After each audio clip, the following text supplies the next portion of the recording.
Hi, everyone, and welcome to the Asher Marketing Podcast. This podcast is brought to you by Asher Agency, your full-service marketing partner serving clients nationwide. Whatever you need to connect with your audience and share your story, we have you covered. To learn more, visit asheragency.com.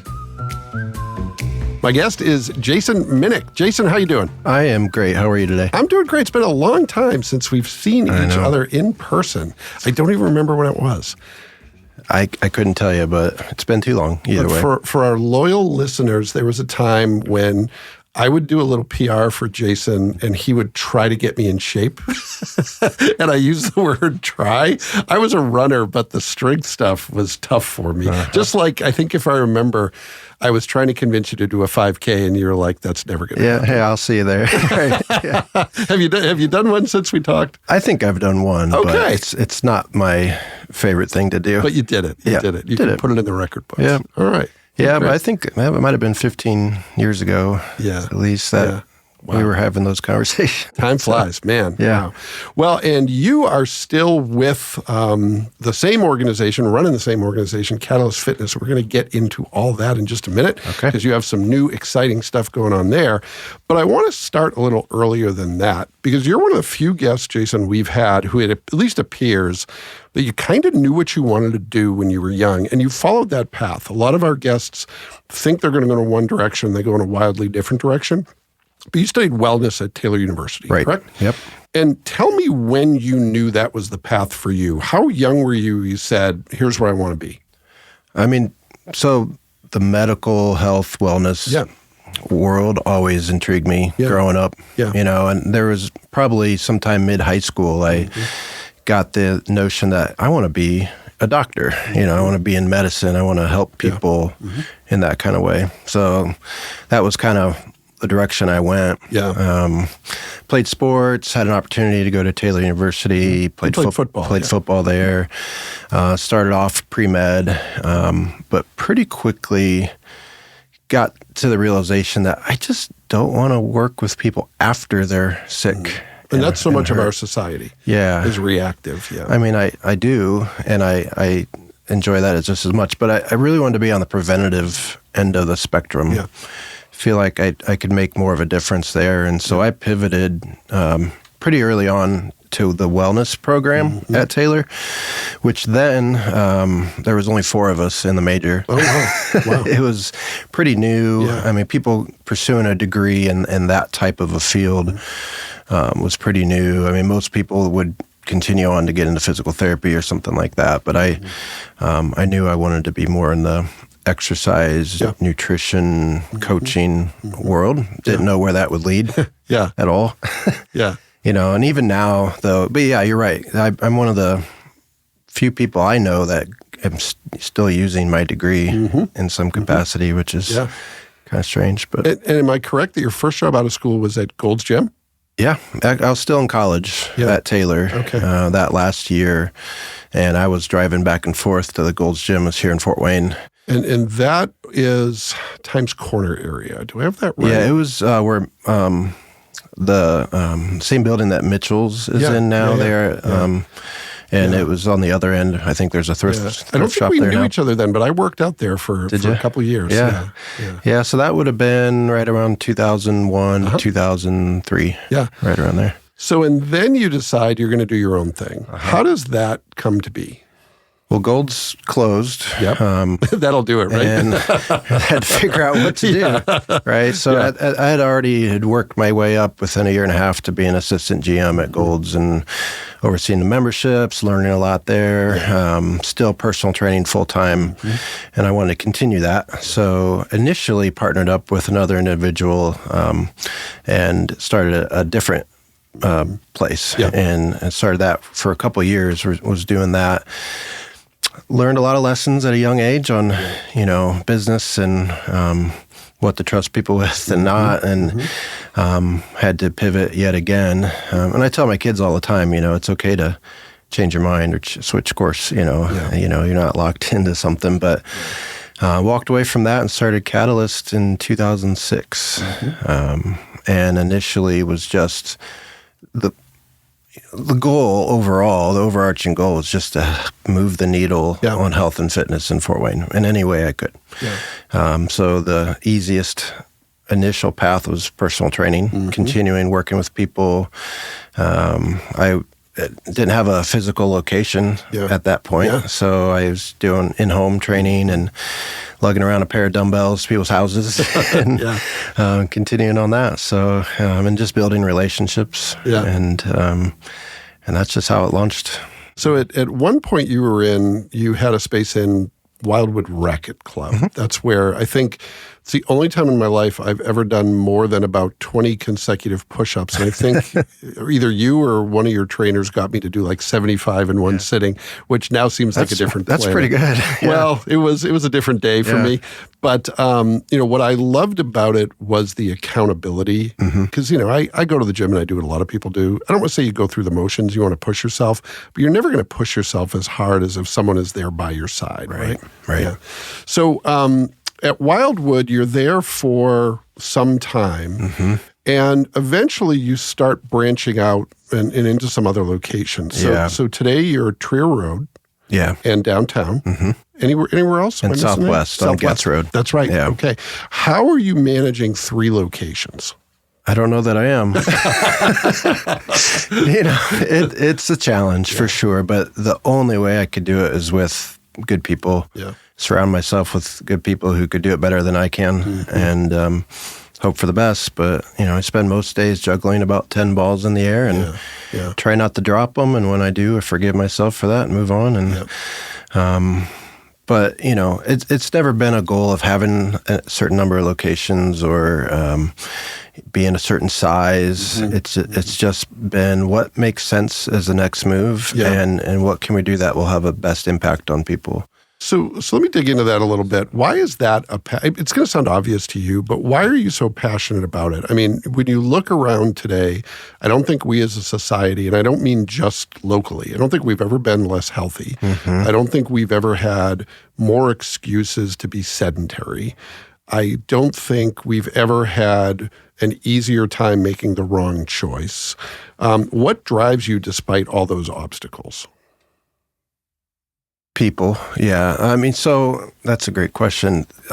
Honestly, ever since I was young, as long as I could remember, I hated seeing and feeling, that people were in pain or, their lives were negatively affected by lifestyle choices. I mean, 7 to 8 out of 10 of the top causes of death in America are directly tied to lifestyle-related conditions, things that can be prevented through better eating and exercise and things. And so I feel like, it's always a driving force for me to just help people feel better, and in whatever way that leads. So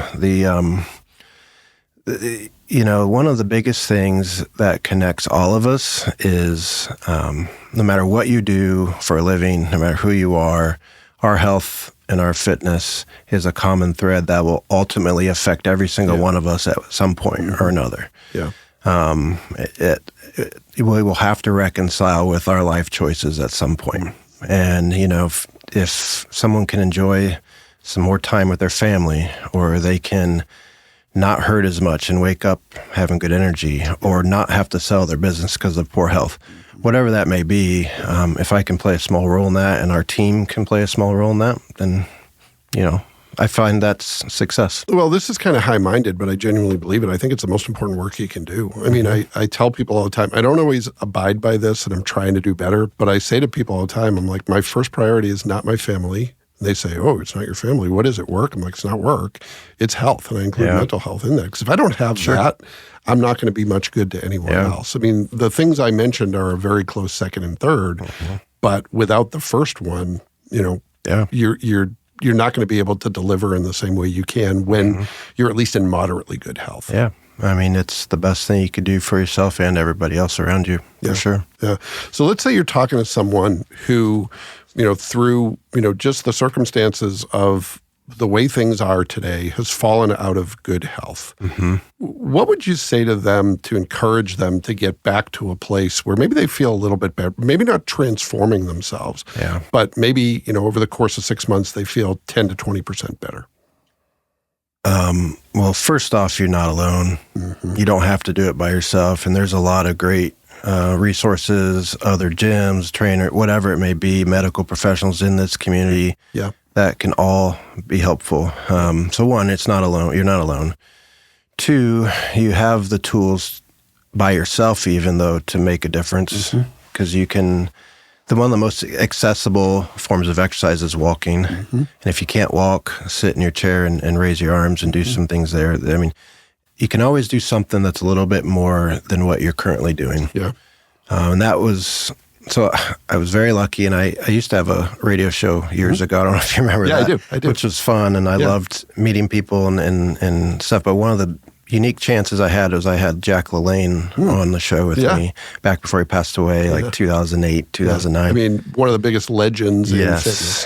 And his driving message was, you can do a little bit more than what you're currently doing. And if you're doing that, you're improving. And that's absolutely true. Well, and I think it's especially important as much comparison as there is out there. You pop open Instagram and everybody's showing you their highlights. They're not going to post the photo where it looks like they have 9 chins, right? They're going to post the photo that's perfect, and you're going to say, what does that person have that I don't? What they have is good lighting and a camera roll where they can be selective, right? So I think it's easier than ever to get down on yourself, and that spirals. And I've lived it. I've been at a point where I feel bad about myself, so I go to comfort, which a lot of times is food and sedentary behavior, and then you wake up the next day and you don't feel any better. Right. I mean, so there's so many things that you can do, but, one of the biggest things is try not to compare yourself to other people. Be real with yourself, and where you're at. And then if you need help, ask for it, But I could get my brain wants to go down this rabbit hole of like science and mitochondria and muscle cells. Well, you'll lose me immediately. But I'll tell you, if I could just have one nugget on the fitness side of things for people, the muscle in your body is the most important thing. Because the mitochondria, the muscle cells, is exactly where, if you want to lose weight, and generally that's kind of one of the most common goals towards being healthier. If you want to lose weight, you have to preserve or increase the amount of muscle in your body. So starving yourself thin, and nowadays chemicals like GLP-1s that reduce the amount of calories getting in your body are negatively affect your muscles. So if you're doing any of those things, you have to still strength train and challenge the muscles on your body for your long-term success. Well, and a lot of people don't. I was fortunate that I had some friends in college who kind of introduced me to strength training. And everyone would know this to look at me. Never a power lifter, but the gym has always felt familiar to me, right? Good. But there's a lot of people for whom that's not true, where they're intimidated by a weight rack, they're intimidated by, a squat rack.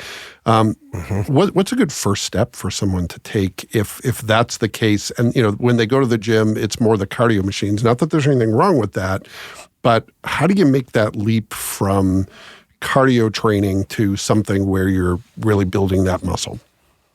Most gyms like us have machines that are really easy to use and operate, and just doing, even just one visit a week, 30 minutes, do a set on each of those machines, hitting all the different muscle groups of your body. That's a great way to start.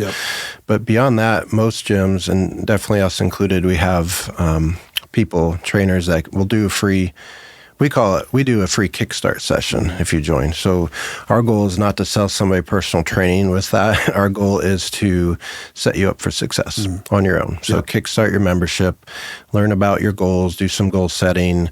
We have to understand the individual and where you're at, and not just say, do this, So we want to figure that out first.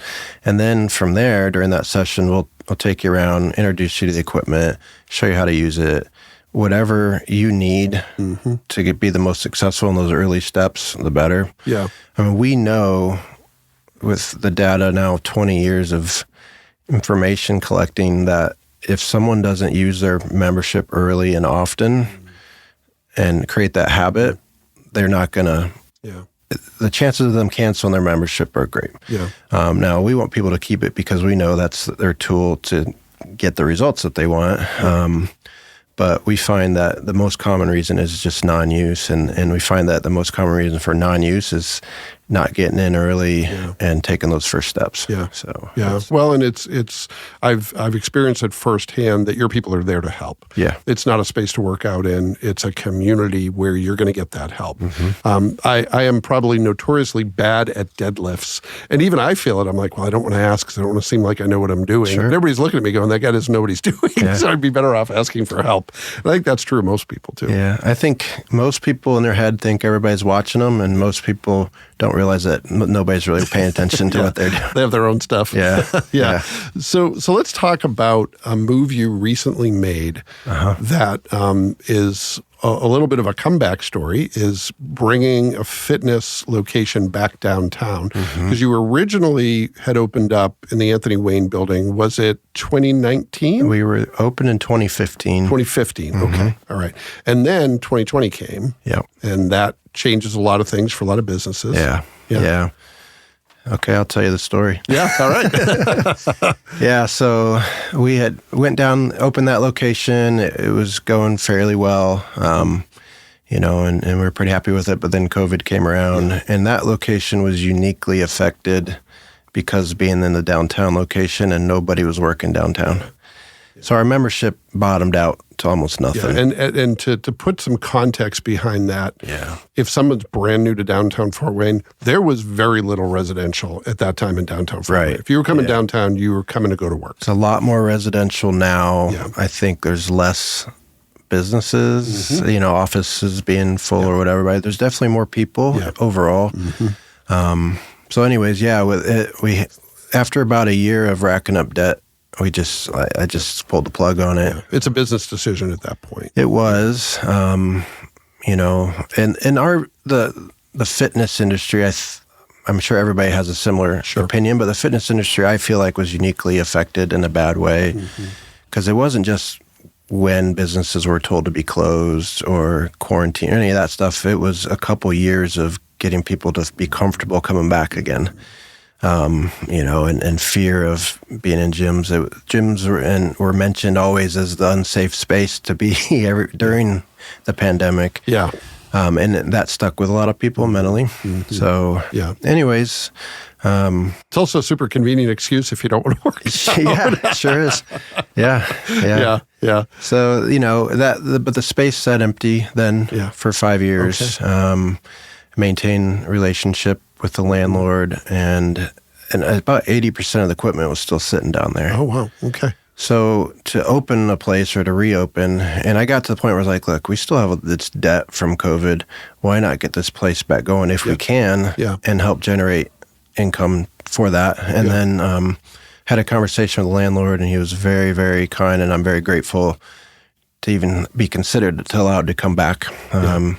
So I started sneaking down there back in October, getting the place ready. It needed a lot of facility improvements that had some work in the building in the last 5 years. And so, somebody said the other day, like, I've never heard of a gym reopening after being closed for 5 years. I'm like, well, maybe I'm not the smartest person in the world, but I wanted to give it a go. We love being downtown. It's, being central to the community. You can drive into downtown from anywhere in 10 minutes. So we're well positioned for that. And, there's not a lot of options downtown for a locally owned fitness entity like that. So what should people expect if they come to that facility? What makes it special? What makes it unique? One thing that I would say, and I've had a number of people mention, is they like how clean and private it is. It's on the lower level, the Anthony Wayne, so we don't have windows to the outside. You kind of come in, you feel like you're in your own place. You're not, no one's watching you and driving by while you're on the treadmill. So that's one big thing that people have mentioned. It's We have everything you need. We have a really good selection of weights and equipment. We have our full staff behind us and to be able to support you with what you need, with trainers and all that. But I would say that just that home, urban, comfortable feeling when you walk in, as people express that a lot. This location, our other two are 24-hour access if once you're a member. This one is from 4 a.m. to 10 p.m. But still a pretty generous amount of time. Still generous amount of time. We are what I'm calling our soft opening up until right about now here in June, where now we're pretty much have everything that we need. Like all the equipment's installed and memberships are taken off. We've had some great deals running over the last few months to get people interested. Going into the summer is always tough for a business, but man, summertime downtown, it's kind of nice. People are out and walking and for sure. So you've had some members who have come back, right? Already you've had some folks who were there in 2020 who've come back, which is great. That's awesome. Yeah, we've had a lot of people return. We have some goals and benchmarks that I want to hit with our unique arrangement now that we have down there.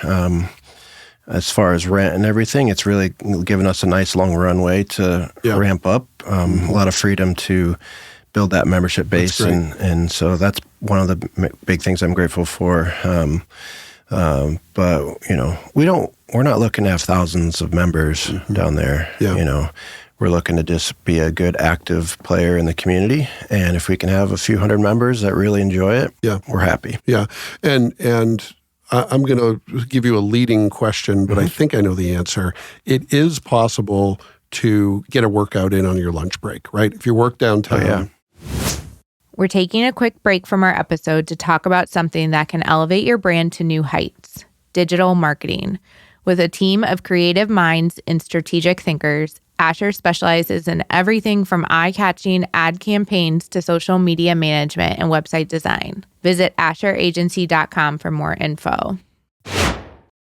Yeah, absolutely. A lot of people do. That's one of our busiest times is that lunch hour, a couple hours around lunchtime, and then after work is probably when we're the second busiest. It's never crowded though. Another thing playing into that private feel is like if you want to shower and get ready to go back to work, we have 4 private shower rooms. You have the whole room to yourself, lock the door, you have a shower, sink, toilet, restroom, place to change. That's pretty unique in itself. We have that at our Southwest location. Our Northeast location is more traditional, larger locker rooms. That building has always been a fitness business. Originally, it was a racquetball club back in the 70s. All racquetball. And it's changed hands a few times over the years, and we were able to take over that and change it to Catalyst back in December of 2017. So going on 9 years. Close to 10 years. It's crazy. That's great. That's great. Anything differentiated or special about the other locations, Southwest and Truro Road? Southwest and downtown are real similar in size and what we have to offer. Truro Road is much bigger. That one's about 4 or 5 times bigger. And we have racquetball, we have saunas, we have tanning, we have large classrooms, a lot of classes, a lot of people come and going. But it's big enough and laid out in a really unique way that you can find your own space. You're not on top of other people. There's a lot of different areas, which is nice. We have a boxing room there. It's like a full 800 square foot room with 10 heavy bags, and we have daycare there. So it's kind of a full service gym compared to the other two, are a little bit more boutique style. Sure. I went to the Truro Road facility. There was a student in a class that I taught who sort of challenged me to take a group exercise class. I think it's one of the first and last group exercises. It almost killed me. I was like, I don't know how these people move like this, but I don't move in those directions. But it was a great workout. It was tough. A fitness industry thing that I hear often is if you take the roof off the top of your gym and look down, you want to see as many people in those classrooms as possible or with a trainer. Classes are popular just because of that community aspect. And, people are going to challenge you a little bit. Depends on the style of class, but yeah. Well, and if you're going to do something with your friends, you could go out drinking, you could do a lot of things that aren't really going to help your health, or you could take a class or do something that, you feel much better about yourself when it's all over. Yeah. We try to make almost everything included with the membership too. I want to keep it simple. Yeah. So like for our one membership price, and you're not locked in ever in a contract, it's only 30 days to cancel. And everything's included, and some of the initial personal training's included. Yeah. But then the personal training ongoing would be the only other thing really we would charge extra for. Yeah. So well, that's great. Yeah. Well, that's great. So I want to pivot to a few more quick hit questions, things that bring together some of the things we've discussed. Okay. When it comes to career advice, you've built a business, you've worked for other people in the past, you've had some things that didn't work out as you would like. You've had some things that maybe they didn't seem like they're going to work out. Absolutely. And they've ended up, working out.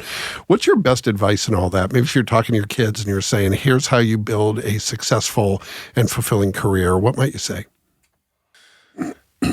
Learn and study first. If we're talking about a fitness professional, I think nowadays people are too often quick to just jump on social media, videotape themselves working out, and expect people to want to train with them. If you want to be a personal trainer, so learn, study, know your stuff, and just build experience in that way. Is number one. Number two would be the realization that it's not about you; it's about the people you serve. So if we really want to make a difference in someone's life and in health, then we got to understand them. We got to get to know them. You got to listen to what they have to say and then help lead them in that way. So I think there's just too much showmanship in the personal training, fitness world these days. And it's probably an doesn't have to be. Yeah. Yeah. Well, and if someone can't articulate their motivation, it's going to be hard for you to motivate them. Yeah. Right. You kind of have to know why you're there. Right. Yeah. Yeah. I think from a business or just career standpoint, all fitness aside, it would be, find something that you love to do, and then you can find a way. In today's world, more than ever, you can find a way to build a living around that and build a business around that. Yeah, there really is, great potential. It doesn't mean you're not going to work hard, though, right? Correct. Yeah, that's the number one ingredient. Don't think it's going to be easy, but if you want to get after it, there's a lot of good ways to do that. All right, second quick hit question. You may have started answering this one with the last question, but what's a myth or misconception about your world that you want to clear up? It could be about Catalyst Fitness. It could be about the fitness world in general. Take it wherever you want to go. I did mention earlier one of the number one myths from a fitness standpoint would be, just diet and excessive cardio is all you need to do. Yeah. Strength training, muscles important. That's the number one thing. Yep. And, in today's world, there's more than ever, there's some great information. You have access to all amazing information out there. But there's amazing information that's good and also bad and completely wrong. Yeah. And it's amplified more than ever on both ends. So sifting through that's not always easy. But if you think three things, does it have anything to do with muscle? Is the advice on that? Does it have anything to do with moderate cardio and good balanced nutrition? If it's out in left field outside of those three things, it takes a little more scrutiny. It seems like the most solid advice is tried and true. There's just more clutter around. A lot of distractions. Yeah, a lot of clutter. Yeah. Everybody wants it to be easy. Yeah. And it's like, I'm someone who my biggest strength and my biggest weakness is I like to eat almost everything. Yeah, sure. Like Absolutely. vegetables do not scare me, but neither does a pepperoni pizza, right? So I think you got to go back to the basics somewhat and just avoid some of the stuff that's maybe seems like hype because it is. Sure. People consume more products than food these days. Can you elaborate on that? I think I know where you're going with that, and I think I like where you're going, but I want to make sure I'm understanding it correctly. Yeah, well, what is food? Generally, it's something that if you didn't preserve it or refrigerate it, it would go bad. So vegetables, meat. Yeah. bread, things that... The perimeter of the grocery store. Absolutely. It's old advice, but it's true. Products come with an ingredient list and a label and, stuff you can't pronounce. In a can or a box. Stuff you can't pronounce. So that alone, you get a lot of good mileage out of that. Yeah. Well, and a lot of people think eating healthy is expensive, and it can be. But there was a great quote. We had a gentleman on the podcast who works for a local farm, and their passion is helping people eat local, eat more healthy. And he said, you can either pay your farmer or pay your pharmacist. And that stuck with me from the minute he said it. Yeah. And it's kind of like, it's an investment like anything else. So, I think there's some solid advice there. Even though you're in the fitness business, you understand that nutrition's a big part of the equation. Oh, for sure. Yeah. Most definitely. Yeah. Other misconception from a business standpoint, from a gym business standpoint, would be that we just sit around all day working out and hanging out with our buddies. Yeah. At least that's not been my experience. Yeah. So, it'd be kind of nice if it was. Kind of nice, yeah. But, at least not the way I want to run a business. And, we want to keep growing and affecting our community as the best way we can. Yeah. And so it's not something you just sit around and, it takes work. Yeah. All right, I've got one more for you. You mentioned right at the outset, you've got 3 locations, you're juggling all the time. What's something that helps you get the job done? Whether it doesn't have to be technology, it can be analog, but what's something that allows you to be more effective and more efficient at work? Well, I love my AI these days, but honestly, my ears may sound silly, but listening to the people we serve, listening to my coworkers and what their needs are, and creating the environment so people can be successful and then getting out of their way. That's one of the biggest things. But most people will be served better by listening more. Yeah. Well, especially in today's environment, right? Everybody's kind of talking over each other, and it really helps you stand out. And I have a lot of work to do on this, but it really helps you stand out. If you can even be a negligibly good listener, you're going to stand out, and people will appreciate it.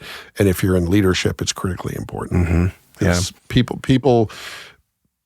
The first filter of people determining whether or not you care is how do you listen to them, right? You don't always have to agree, right? But if they don't think you're listening to them, they're gone. Yeah. There's no trust there. Yeah.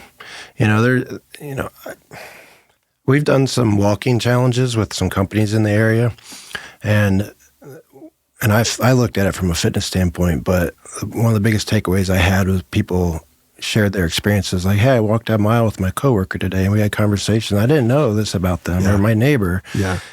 So the art of conversation and listening, getting to know people is lost. Yeah.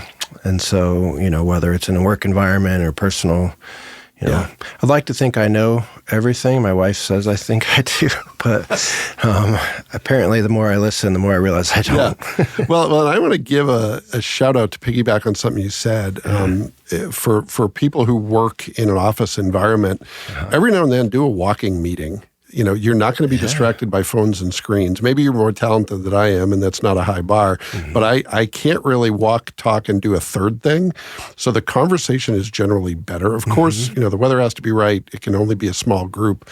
But it's pretty amazing. You get some fresh air, you get some activity. And try it, and you can always go back to sitting around a conference table in a conference room. Yeah. But in today's environment, that kind of distraction-free conversation is pretty great. Oh, absolutely. What's something you would challenge people? I'm going to throw another question at you. What's something you would challenge people to do that'll make them feel a little better? I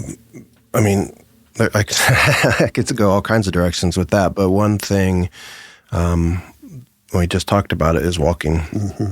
Yeah. It's one of the most accessible forms of exercise. Yeah. Like I said, you feel better by doing it and just getting your body moving. Most people are in pain because of sitting too much. So just getting up and moving goes a long way. And I've been, for a good decade now, I've had this idea of challenging our community to walk 1 million miles. Okay. Sounds crazy. Yeah. That's probably why I haven't done it yet. Yeah. But, that's something I've been wanting to do and partner with local places to hey, maybe a company wants to pledge so many miles with their employees or whatever. But we have an amazing trail system, as you know.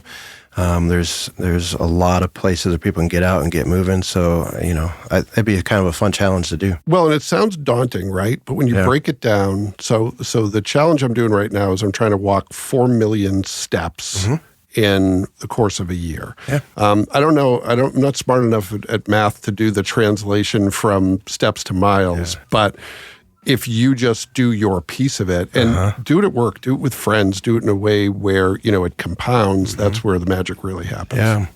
We have a great app, the Catalyst Fitness app now that tracks all kinds of things. We could easily, you have people track it on that. I mean, it'd be kind of fun to do.